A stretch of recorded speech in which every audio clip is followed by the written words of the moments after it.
All right, time to delve into the social media world and, of course, hear what people have to say about trending issues. And to guide us through, we have right here with us Chioma. Hello, Chioma. Hello, Bolali. Oh, Bolali, pronounce my surname. Pronounce it. What's that? Pronounce Amara Gulam. Oh, okay, she tried. Well, that's simple. Good morning. Oh, why? Morning. How are you? I thought you were going to pronounce it. No, you should. Don't worry. I'm a proper Nigerian. I can pronounce any name for any tribe. So what's trending? How was I'm all right. That was good. All right, that's good. That's good. All right, good morning, viewers. To the first story, the Vice President of Nigeria, Yemi Osinbajo, went through a surgical operation to treat a recurrent pain caused by a fracture in his leg. He was admitted to the Duchess International Hospital, GRA, Ikeja, Lagos, on account of a fracture of his right femur thigh bone, possibly related to a long-standing injury associated with a game of squash. He is expected to be discharged in a few days. Lots of people have been sending out good wishes to him. Taking some comments, Kemi says, I'm sure it's nothing serious. But kudos to the Vice President for trusting in his doctors here at home and not having to fly abroad for treatment. It shows his belief in Nigerian medical doctors. And Sheyi says, great leader. Wishing our energetic Vice President Yemi Osinbajo, SAN, a speedy recovery. This is appearing a new dawn in the Nigerian health sector that the country's second most powerful man is patronizing our local hospital. That long-awaited new Nigeria is birthing. And Hidden Treasure says, some people would have kept this a secret, believing they don't owe us such information. Some others would have taken the opportunity to fly a presidential jet to London, Germany or France. Get well soon, sir. Wishing you a speedy recovery in Jesus' name. So, Samson Obonale, a big amen to that. Amen, yes. So, do you see this as a shift, in trend? Because we have most times, or in recent years, we've had our government officials, traveling abroad for one small neck pain or a toothache. They want to go abroad and do a surgery. They'll just go abroad. They don't, usually patronize our Nigerian hospitals. So, do you see this as a shift in trend? Do you think this is like going to move on to other officials? Are they going to start doing this, or is it just? Well, he is just one person. Exactly. So we cannot use that as a gauge or a yardstick to say that every other person would start doing that, because eventually they are able to make their own decisions and they do that. But it's sad that we have come to this point where we now celebrate what should be the norm. It should be the norm that our political office holders patronize the hospitals in Nigeria and the local, get our doctors to do their jobs. But of course, because it is not the norm, we now have it been celebrated because it is something out of the norm. Yeah. But kudos to him, as I said.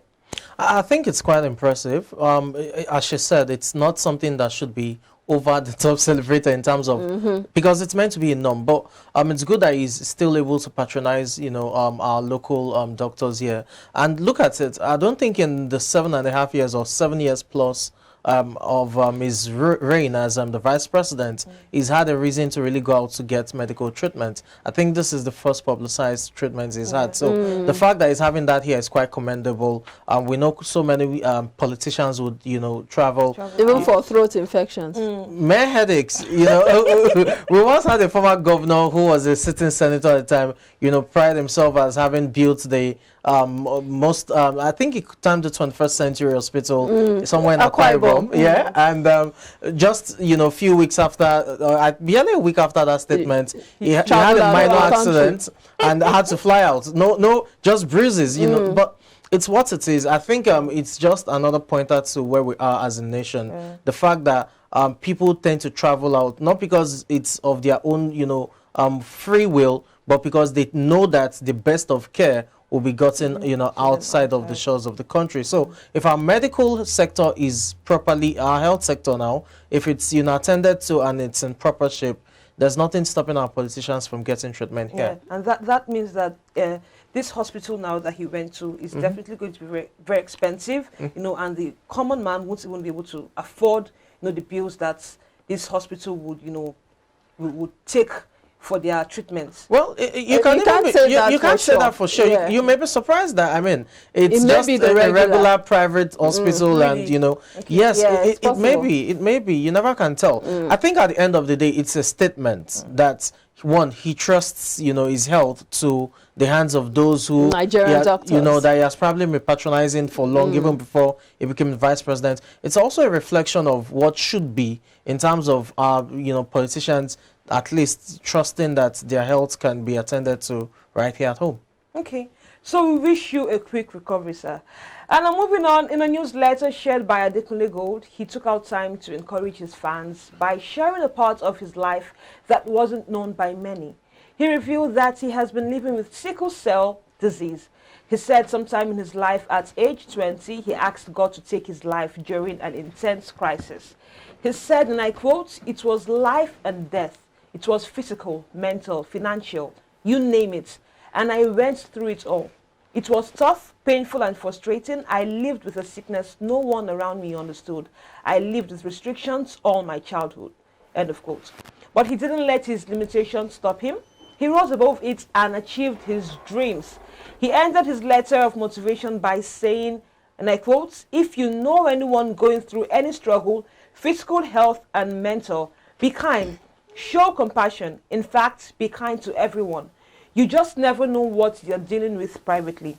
Be supportive, be gentle, and love endlessly." End of quote. These messages resonated with a lot of people as they shared their experiences.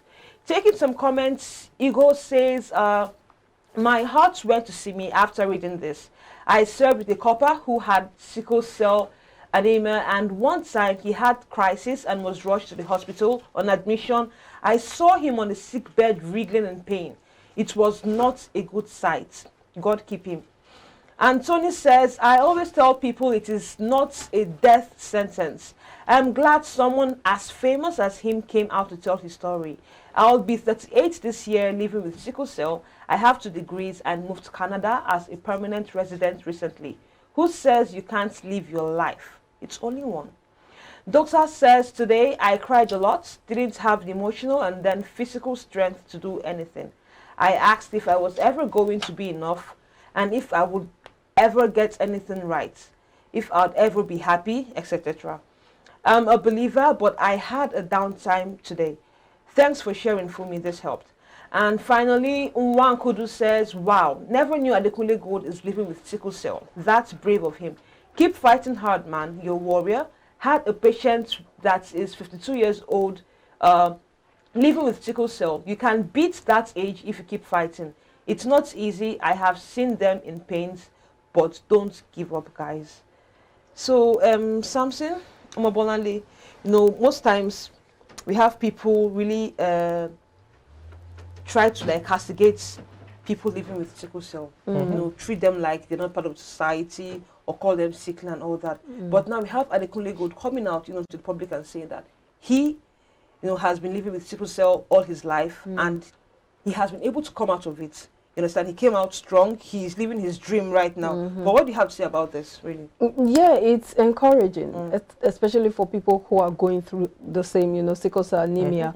It is one disease or one ailment that a lot of people have to live through for the rest of their life. Some people, you know, do not make it to a certain age, but the fact that he's been able to live with it and then is able to encourage other people, it's very commendable. And then also it sends a message out there that it is not a death sentence, as a lot of people have said. And of course but I also like to point out that, so you know that it's controllable to an extent, especially when it comes to getting married. So you know, if you have sickle cell anemia, you don't get married to someone who is AS or someone who is SS. So of course, in areas where we can control it, this should also raise that awareness that when you're getting married, when you're picking a partner, you have to be serious about choosing so that you don't produce generations of people who would live to regret that, you know. But most times, some people don't even check, you know, if they're AA or AS before before dating, and then they fall in love and they're like, "Oh God, I'm already hooked to this person. How do I break up with this person?" Someone said jokingly that on your first date, the first question to ask is, "What's your genotype?" Like, before we start feeling starts, you know, cropping up. Well, I think it's a good one from him. His story is inspirational to so many, and it just shows you that so many people are battling with a lot that they do not reveal. What you just see is what's on the outside, what they tend to portray to you.